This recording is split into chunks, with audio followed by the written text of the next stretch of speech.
1 अप्रैल 2026 एक ship Argentina से 150 लोगों को लेकर रवाना होता है। दरअसल यह शिप एक लंबी यात्रा पर निकला था। इसने दक्षिण अटलांटिक में यात्रा की और अंटार्कटिका, दक्षिण जॉर्जिया, दक्षिण सैंडविच द्वीप समूह और सेंट हेलेना सहित कई दूर-दराज के वन्यजीव स्थलों पर रुका। जब ये जहाज़ दक्षिण सैंडविच द्वीप समूह के पास पहुंचा तो अचानक एक 70 वर्षीय डच नागरिक की तबीयत खराब होने लगी। इसके बाद धीरे धीरे और भी लोग इसकी चपेट में आने लगे और एक के बाद एक कई लोगों की मौत होने लगी। WHO यानी वर्ल्ड हेल्थ ऑर्गेनाइजेशन ने अब तक कम से कम 8 मामलों की पुष्टि की है, जिनमें 6 कन्फर्म और 2 सस्पेक्टेड केस शामिल है। इनमें से 3 लोगों की मौत हो चुकी है। क्या हुआ था इन लोगों को? आखिर अचानक ये लोग मरने क्यों लगे?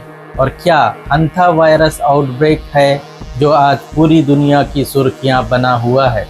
क्या इस जहाज में कुछ भारतीय भी मौजूद थे?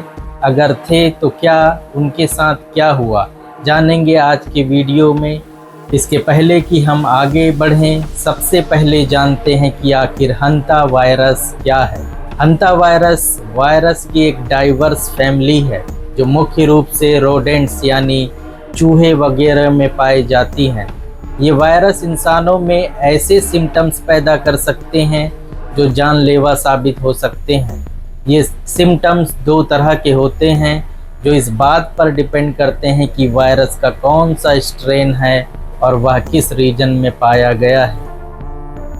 हंथा वायरस के शुरुआती लक्षण सामान्य वायरल बुखार जैसे लग सकते हैं।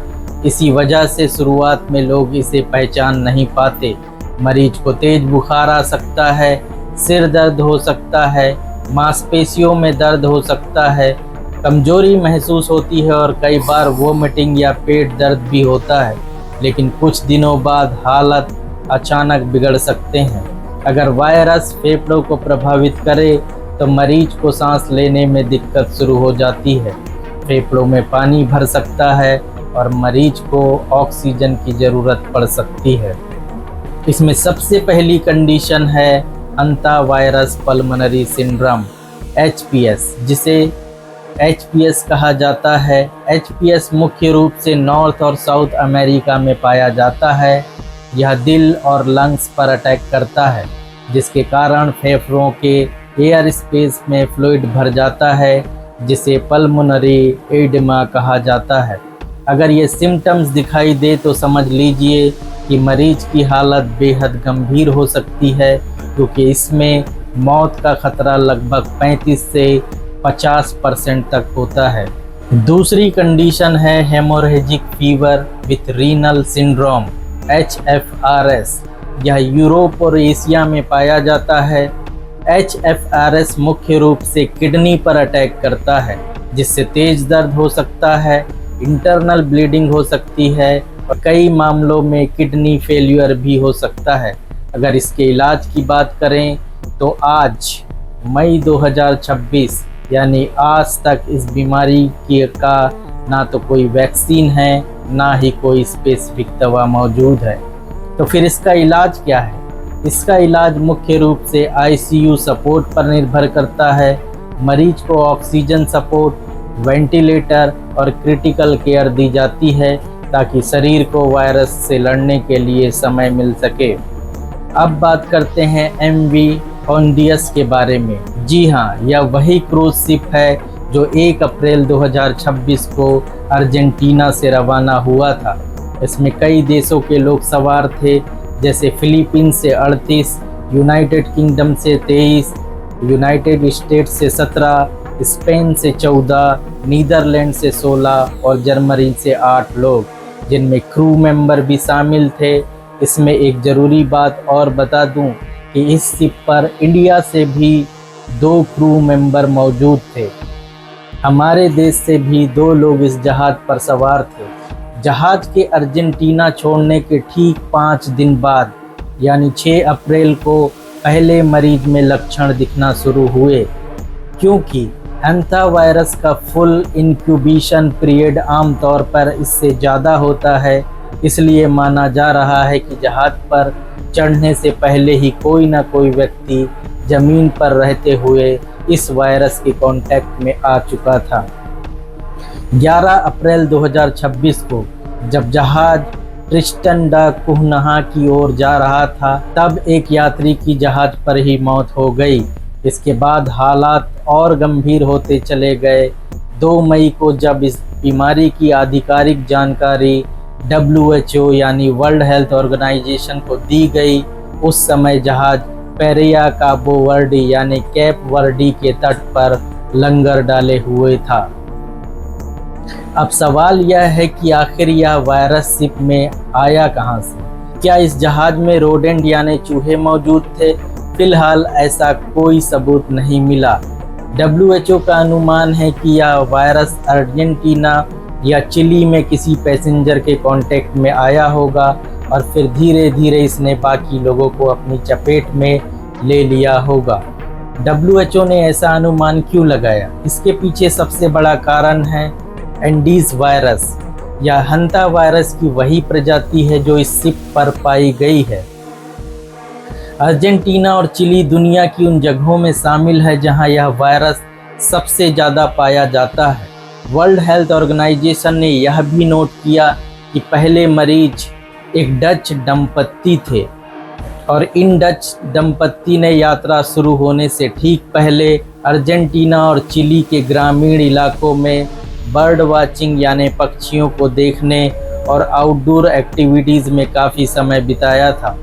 आज 10 मई 2026 तक MV होंडियस स्पेन के टेनेरिफ में स्थित ग्रैंडिला पोर्ट पहुंच चुका है।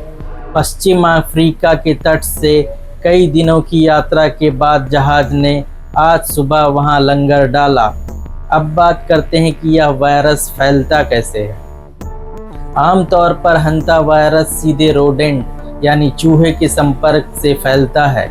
संक्रमित चूहों की लार, पेशाब या मल में यह वायरस मौजूद रहता है। जब ये सूख जाते हैं तो इनके बेहद छोटे छोटे कण हवा में फैलने लगते हैं। इंसान जब उसी हवा में सांस लेता है तब वायरस उसके शरीर में पहुंच सकता है। कई बार लोग जंगलों, पुराने गोदामों, खेतों, बंद कमरों या ऐसी जगहों पर जाते हैं जहां चूहों की संख्या ज़्यादा होती है। वहां सफाई करते समय वायरस हवा में उड़ सकता है और इंसान के शरीर में प्रवेश कर सकता है। अगर कोई व्यक्ति संक्रमित चूहे को छू ले या उसके काटने से घायल हो जाए तब भी संक्रमण का खतरा रहता है। कई बार संक्रमित सतह को छूने के बाद बिना हाथ धोए मुंह, नाक या आंखों को छूने से भी वायरस शरीर में जा सकता है।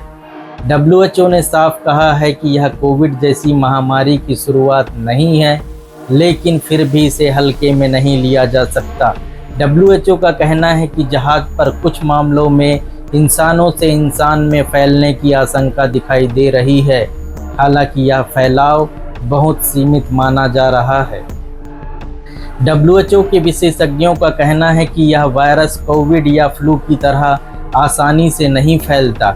इसके लिए बहुत करीबी और लंबे समय तक संपर्क होना जरूरी होता है, जैसे किसी केबिन में साथ रहना या किसी संक्रमित व्यक्ति की लगातार देखभाल करना।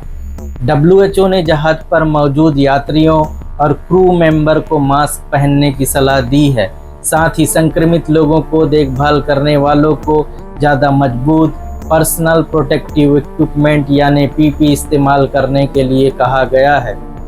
कई देशों की हेल्थ एजेंसी उन यात्रियों को भी ट्रैक कर रही है जो बीच रास्ते में जहाज छोड़कर अलग अलग देशों में चले गए थे।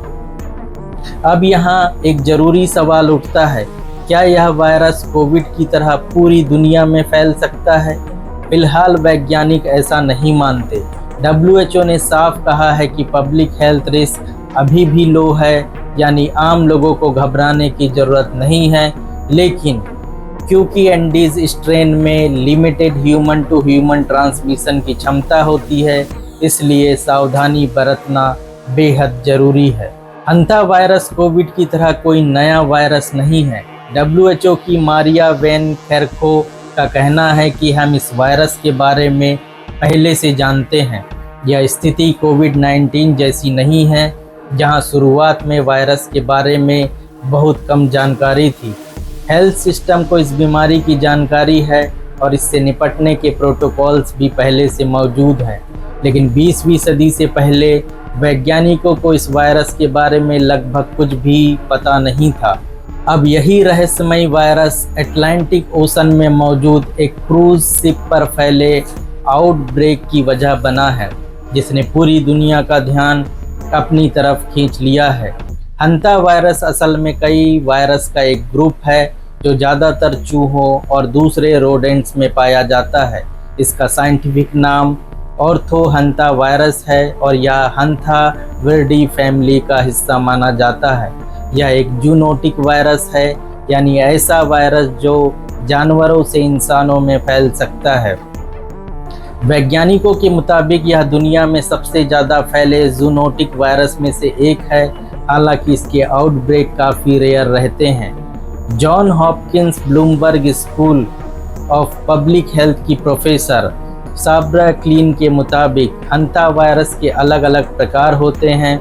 कुछ ओल्ड वर्ल्ड हंथा वायरस कहलाते हैं जो यूरोप और एशिया में पाए जाते हैं, जबकि कुछ न्यू वर्ल्ड हंथा वायरस अमेरिका महाद्वीप में मिलते हैं। अलग अलग स्ट्रेन अलग अलग रोडेंट्स में पाए जाते हैं और हर स्ट्रेन का असर भी अलग अलग हो सकता है। विशेषज्ञों का कहना है कि यूरोप में पाए जाने वाले स्ट्रेन आमतौर पर कम गंभीर बीमारी पैदा करते हैं, जबकि एशिया और साउथ अमेरिका में पाए जाने वाले कुछ स्ट्रेन ज़्यादा खतरनाक माने जाते हैं। वैज्ञानिकों ने 20वीं सदी के दौरान पहली बार हंथा वायरस आउटब्रेक को ठीक से डॉक्यूमेंट किया था, लेकिन आज दशकों बाद यही वायरस एक बार फिर दुनिया में चिंता पैदा कर रहा है। आखिर हंथा वायरस आया कहां से? दरअसल 1950 के दशक में कोरियन वार के दौरान कई सैनिक एक रहस्यमय बीमारी की चपेट में आने लगे थे। उन्हें तेज बुखार, शरीर में दर्द और किडनी से जुड़ी गंभीर समस्याएं हो रही थी। 1954 तक करीब 3000 सैनिक क्लिनिकली डायग्नोज किए जा चुके थे। बाद में वैज्ञानिकों ने पता लगाया कि इस बीमारी के पीछे एक नया वायरस था, जिसे उसी इलाके की नदी हंतन रिवर के नाम पर हंता वायरस कहा गया। इस आउटब्रेक के बाद पहली बार इस बीमारी पर बड़े स्तर पर रिसर्च शुरू हुई और वैज्ञानिकों ने इसकी पैथोलॉजी यानी शरीर पर इसके असर को समझना शुरू किया। इसके बाद दुनिया के अलग अलग हिस्सों में इसके कई वेरिएंट सामने आए। यूरोप और एशिया में यह वायरस ज़्यादातर किडनी पर असर करता है, जबकि अमेरिकी महाद्वीप में इसका असर लंग्स पर ज़्यादा देखा गया है। 1993 में फोर कॉर्नर्स इलाके में एक नया खतरनाक मामला सामने आया।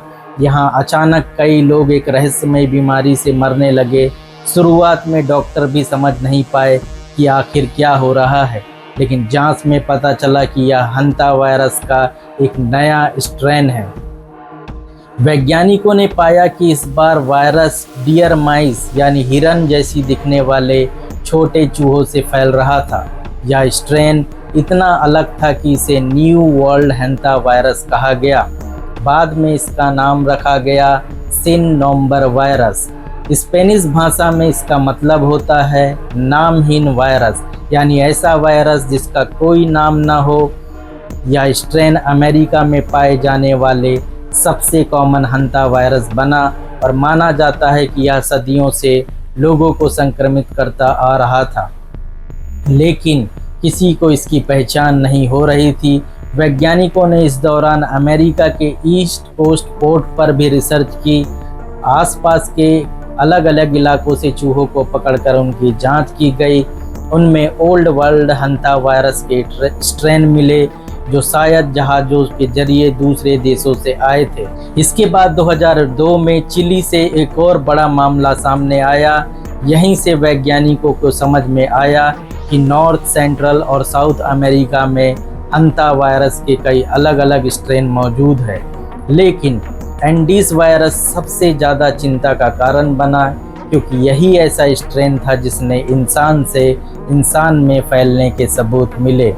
हालांकि वैज्ञानिक साफ कहते हैं कि ऐसा ट्रांसमिशन बहुत रेयर है, लेकिन फिर भी इसने हेल्थ एक्सपर्ट की चिंता बढ़ा दी, क्योंकि बाकी ज़्यादातर हंता वायरस केवल रोडेंट से इंसानों में फैलते थे।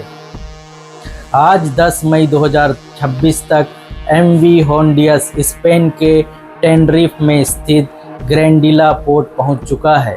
पश्चिम अफ्रीका के तट से कई दिनों की यात्रा के बाद जहाज ने आज सुबह वहां लंगर डाला। यह जहाज इस समय पर स्पेनिश अथॉरिटी और WHO यानी वर्ल्ड हेल्थ ऑर्गेनाइजेशन के नेतृत्व में चल रहे एक highly coordinate international medical operation का केंद्र बना हुआ है। फिलहाल इसे टेनरिफ के दक्षिण हिस्से में मौजूद विशेष औद्योगिक बंदरगाह ग्रैंडला डी एबोना में रखा गया है, क्योंकि यहाँ से इसे आम जनता से आसानी से दूर रखा जा सकता है। जहाज पर कड़े बबल प्रोटोकॉल के तहत मेडिकल स्क्रीनिंग और हेल्थ चेक्स किए जा रहे हैं। अब तक 8 मामले और 3 मौतों की पुष्टि हो चुकी है। वहीं यात्रियों को चार्टर फ्लाइट के जरिए उनके अपने देशों में भेजने की तैयारी चल रही है। स्थानीय निवासियों द्वारा विरोध प्रदर्शन किए जाने के बावजूद अमेरिका और ब्रिटिश नागरिकों को विशेष उड़ानों के माध्यम से उनके घर वापस भेजा जाएगा। WHO के चीफ टेड्रोस एधनोम गेब्रियस ने साफ किया है कि टेनरिफ जैसे इलाकों के आम लोगों को इस वायरस से फिलहाल कोई खतरा नहीं है। इसकी मुख्य वजह है कि यह वायरस इंसान के फेफड़ों में बहुत गहराई तक जाकर हमला करता है। संक्रमित व्यक्ति जब सांस छोड़ता है तब उसमें इतने पर्याप्त पार्टिकल नहीं होते कि पास खड़े होकर किसी दूसरे व्यक्ति को आसानी से बीमार किया जा सके। विशेषज्ञों के मुताबिक संक्रमण केवल उन्हीं लोगों में होने की संभावना ज़्यादा होती है जो मरीज के साथ लंबे समय तक बहुत करीबी संपर्क में रहते हों, जैसे एक ही केबिन शेयर करना या लगातार उसकी देखभाल करना। जहाज पर 2 भारतीय क्रू मेंबर के रूप में काम कर रहे हैं। आज सुबह की रिपोर्ट के अनुसार दोनों भारतीयों में बीमारी के कोई लक्षण नहीं हैं, यानी वे एसिम्प्टोमेटिक हैं। टेनरिफ बंदरगाह पर उन्हें अंतर्राष्ट्रीय नियमों के तहत कड़ी मेडिकल मॉनिटरिंग में रखा गया है। अंतिम मेडिकल स्क्रीनिंग और हेल्थ क्लियरेंस के बाद ही उन्हें भारत लौटने की अनुमति दी जाएगी। अगर वे पूरी तरह स्वस्थ रहे तो उन्हें विशेष इंतजामों के साथ सुरक्षित वापस लाया जाएगा। तो ये तो था आज का वीडियो। अगर आपको वीडियो पसंद आया तो इस वीडियो को लाइक करें और चैनल को सब्सक्राइब करें।